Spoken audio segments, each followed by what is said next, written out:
কৰিব।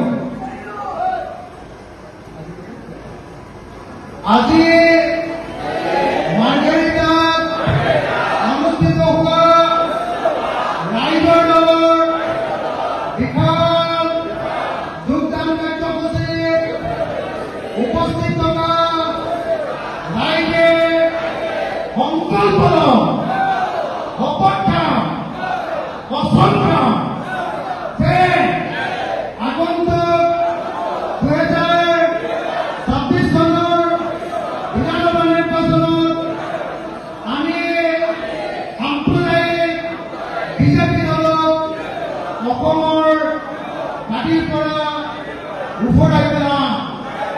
আমি সকলো জাতিয়ে একেলগে শান্তিৰে বসবাস কৰিম আৰু সকলো জাতিৰ ভূমিৰ অধিকাৰৰ কাৰণে, মাটিৰ অধিকাৰৰ কাৰণে, পানীৰ অধিকাৰৰ কাৰণে, খেতিৰ অধিকাৰৰ কাৰণে আগন্তুক 2026 চনৰ বিধানসভাত ৰাইজৰ